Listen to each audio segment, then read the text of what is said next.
Hi guys, dito ako sa ospital ngayon. Nakita niyo po.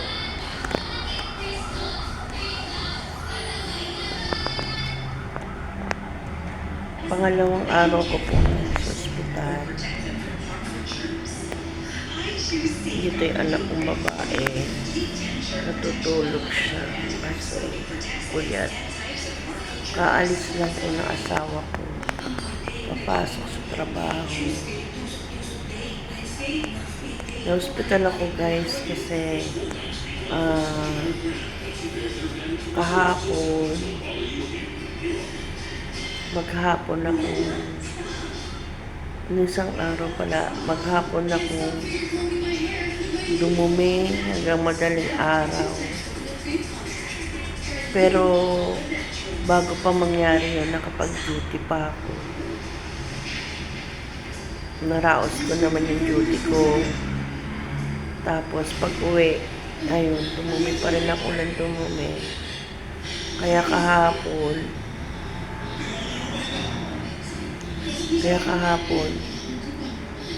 naitakbo na ako dito sa ospital. Ngayon pangalawang araw ko na dito sa ospital guys. Kaya na ako ulit nakapag-video. Nandito ako sa ospital ng medical center dito sa lugar namin. Kung saan ako nagtatrabaho. Dito ako na isugod. Kasi sobrang severe na yung aking pagtatae. Pagdating dito, mga alas 2 ng madaling araw, dehydrated na daw ako. Tapos ngayon naman, dumating naman si Doc.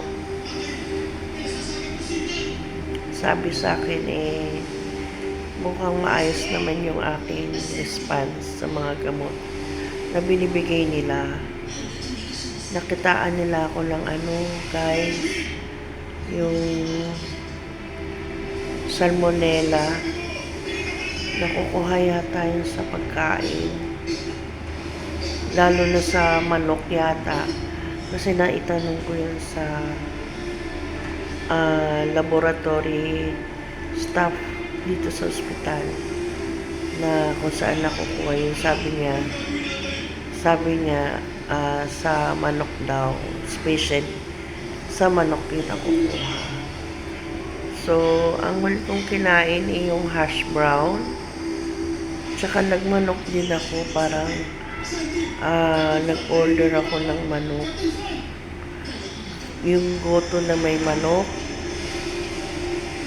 Itong malapit lang dito sa pinagtatrabahoan ko. Baka yun yung doon ko nakuha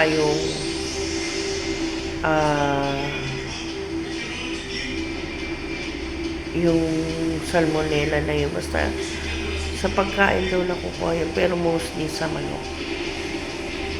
So ngayon guys, video ko kasi para paalam lang sa inyo. Kaya ang aking sitwasyon ngayon,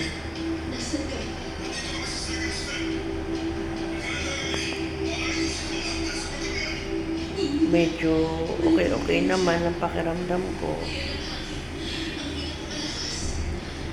Medyo matigas pa lang din yung tiyan ko at hindi pa ako nadudumi mula nung huling dumi ko sa emergency room. Pero ang sabi naman ni Doc, basta nautot naman ako at okay yung mga laboratory ko, ay pwede na niya akong painumin ng mga tablets pagkatapos nitong aking swero. At hanggang 3 beses niya ako bibigyan itong mga swero na to. Ayan. Kaya ngayon guys, nandito lang ako sa ospital, nagpapahinga. Ayun, syempre, wala tayong trabaho ngayon. Pero alam naman ng pinaka-chief nurse namin, inalis muna niya ako sa duty ko. At kailangan pa talaga siguro magpagaling pa.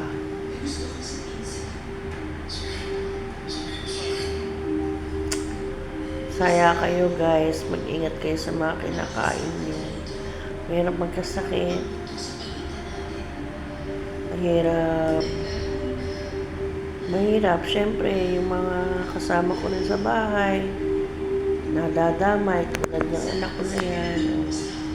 Yung nag-iisa kong anak na babae, binabantayan ako. Dapat yan, may trabaho ngayon. Kaso wala nga magpapantay sa akin. So, nag-leave siya sa trabaho niya. At ako yung kanyang binantayan. Kasi yung aking ibang mga anak may trabaho din naman. Pero siya tong nagkusang loob na siya na lang daw magbantay sa akin. At si partner naman kahapon ay absent na. Kaya siya naman ang pumasok ngayon sa trabaho.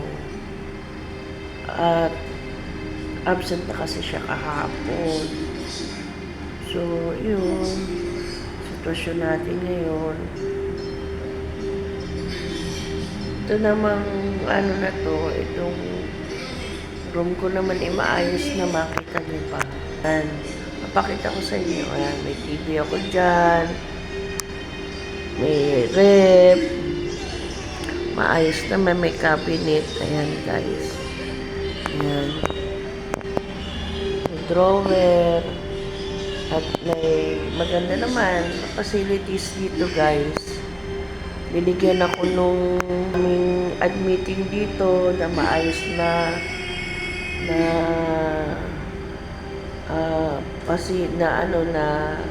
room na pwede kong pag-stayan. Kasi yung mga staff naman dito ay kabatian ko naman. Wala naman din tayong ginawang hindi mabuti sa kanila at tayo nakikisama na gusto.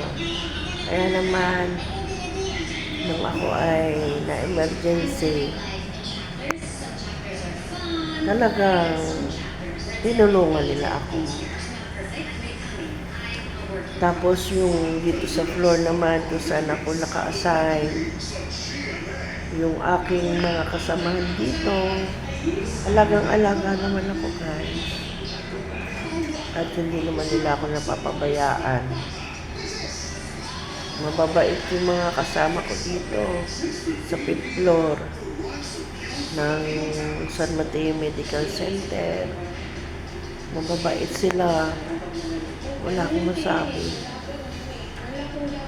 At talaga naman, at marurunong naman sila lahat.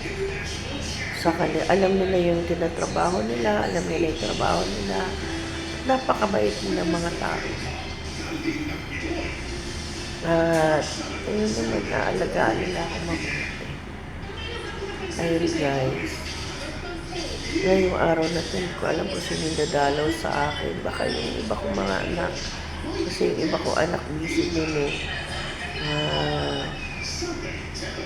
mamayang gabi, si partner, dito siya magbabantay at itong